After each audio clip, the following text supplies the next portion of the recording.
Well, I know the first thing people are going to say is, I think we've covered this all, right? And I would agree. So after this, probably will do one video for the channel members more, and that's about it.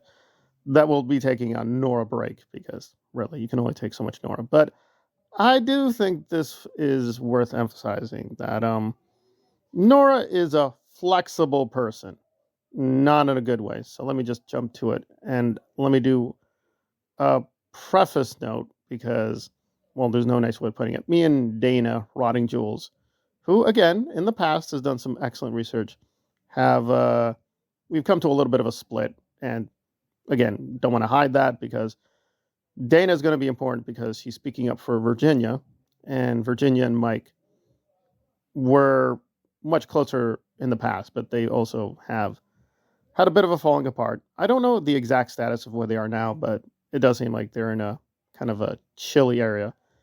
And coincidentally, now Dana is much more friendly to Nora. Well, there we are. But in any case, I just wanted to get that out of the way because we will be invoking Dana. So what is the issue or topic? Well, last year, the McGlories were facing some very difficult times. Now, I will just say, I'm not saying it excuses me, but like a lot of people, I was getting a little, there's no nice way of putting it, kind of drunk on the Danny Masterson case and Aaron's coverage. Again, remember back then, people think it's crazy now how much Aaron puts out. He was putting out like 2, 3, 4 videos a day. It was insane. It was just a very ecstatic moment. And Doug was still alive. There was just a lot of material pouring out there. And it seemed like there was this false sense of unity. And I was caught up in that. So, not saying excuses me. I'm just saying that's where I was. So in any case, the McGlories were asking for help. And Nora chimes in directly to Dana. And there are 3 major hypocrisies. The first one is probably the worst one where, and I will give Nora this, she is fairly consistent with her politics, but not here. So her politics tend to be, I guess you want to call them woke, right? Pro-gay, pro-liberal, pro-feminist, Now, does she really believe this stuff? I don't know. But more often than not, Nora will be putting out anti-conservative, pro-woke stuff. That's her thing.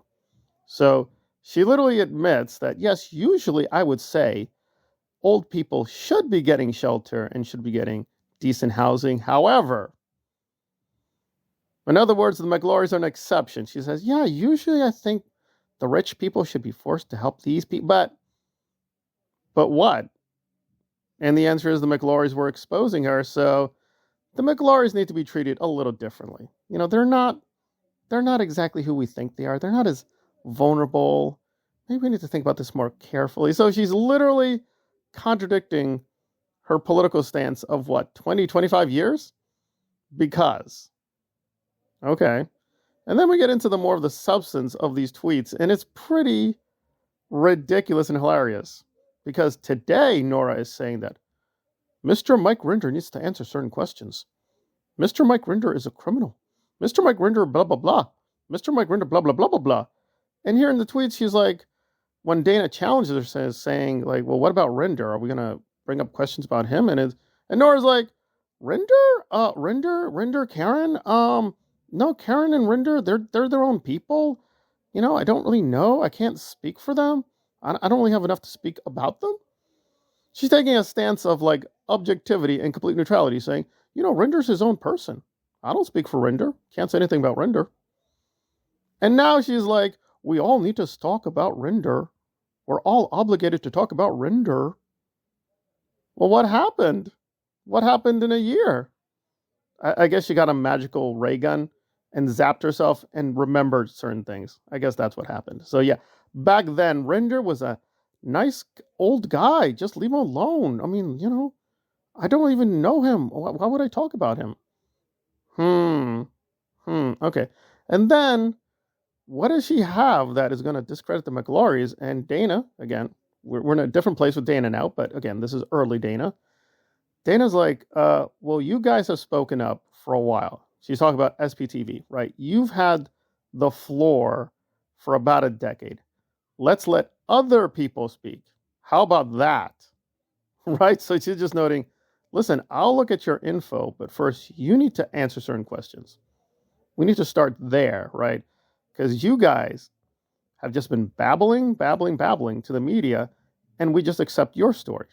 Let's start letting the McLaurys and other people like Jerry, Doug, and other people, let's let them speak. And by the way, just to note that Dana and Doug had tensions.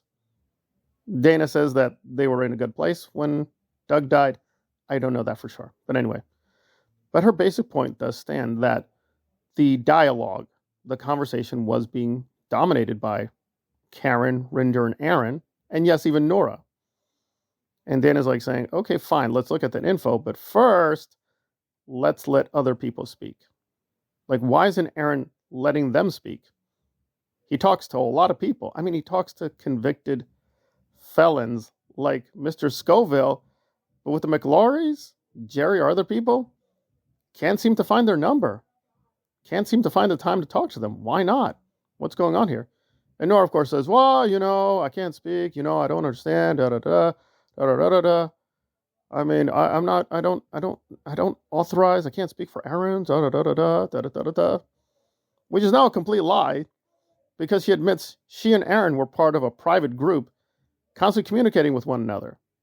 So the whole thing's just a fraud. So I can only speculate what in her, to put it mildly, disturbed brain was going on. I guess because Dana was working with Zero Dark Tony, it was a question of allies and enemies, like trying to get Dana's loyalty onto her side and neutralize Zero Dark Tony. I don't know. It was all very fishy. But at this point, Dana is more friendly to Nora. Listen, and Dana's grown adult. That's what she thinks. That's fine. I will challenge her on Nora being funny. I just don't find Nora funny. I don't know. A lot of people, even people who don't like Nora, say, well, I don't really like her. I think she's stupid. But I gotta admit, she's kind of a good comedian. I am not going to make that concession at all. I don't see it. I mean, yes, humor is subjective, but I don't know. I've studied comedy 10, 20, 30 years. I'm like, really? Letterman, Leno, Craig Ferguson, Conan?